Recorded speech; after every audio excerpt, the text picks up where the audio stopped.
This video will contain spoilers for Spider-Man Brand New Day.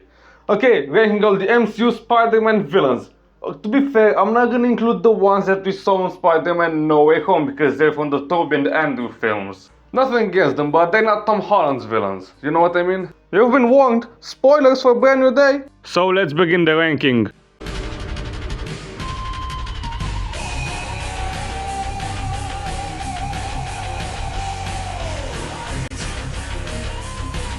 Ah yes, Ramrod, Boomerang, Tarantula, Tinkerer and Tombstone, all of you are useless! I legit almost forgot to include Tinkerer because of how forgettable he is. I genuinely forgot he exists. All I know about him is that he makes weapons and that's all he does. The other four, Montage, they are useless! Tombstone, you disappointed me. They had Marvin Jones III back from Spider-Verse to play the same character but this time in a montage.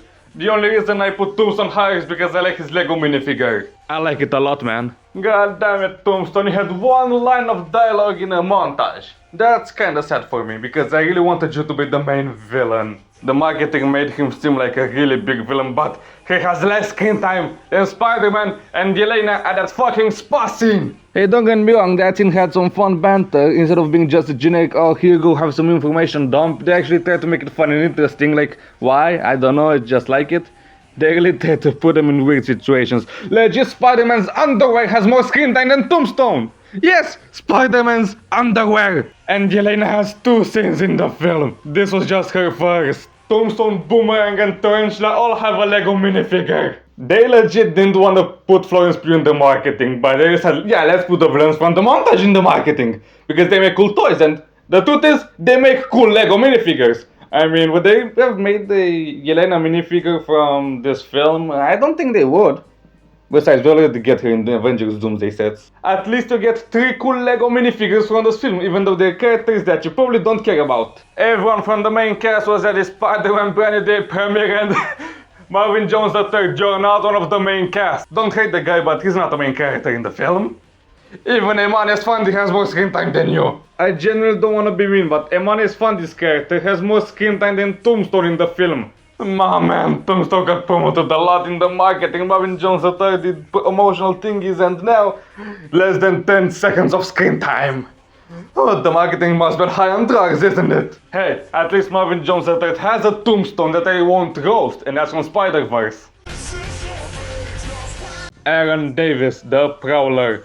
Yep, he's high because he's in 2 or 3 scenes in Homecoming. Also, we do see him wearing the Prowler suit in Spider-Verse. Yes, that's the only reason why he's high, he's in more scenes. The others are just in a montage.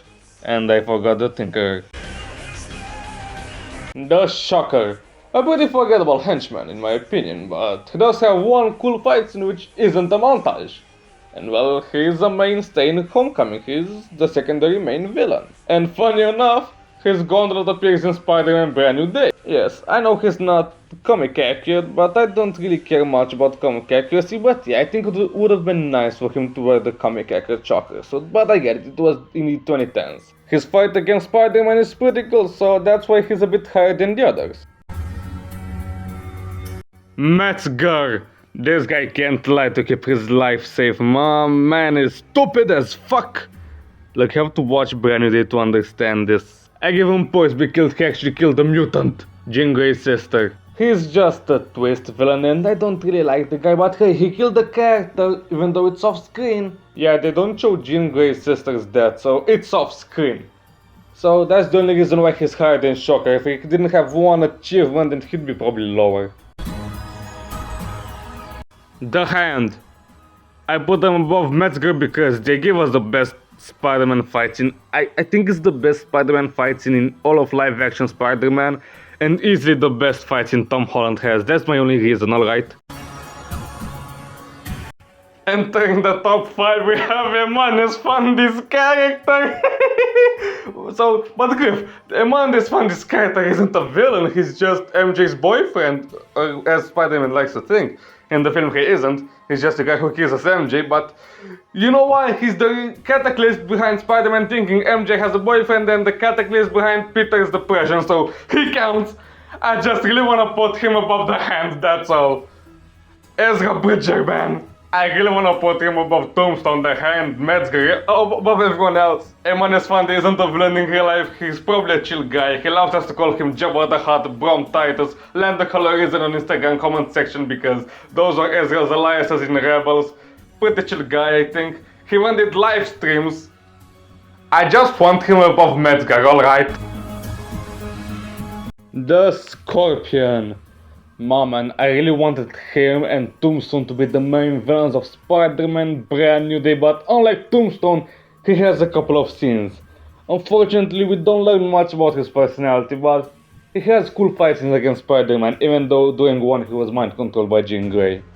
My man, Michael Mando waited 9 years to have a side role in a Spider-Man film instead of being the main villain. Kinda unfortunate, but hey, he's above the others. Jean Grey. For the first half of the film, she's just this mysterious figure, but then we do learn her identity to a computer at Frank's place. I think her development is pretty good, but I'm sorry, I just don't really like the inclusion of Jean Grey in a Spider-Man film. Look, it feels a bit forced to me, but at the same time, they did her well, so I don't wanna hate her. I know they're trying to set up the X-Men in future MCU, I know that. She was done well, but I think if you had Scorpion or Tombstone as the main villains, it would have been a bit better. But hey, this is already my favorite Tom Holland MCU Spider-Man film, so can't complain much about her.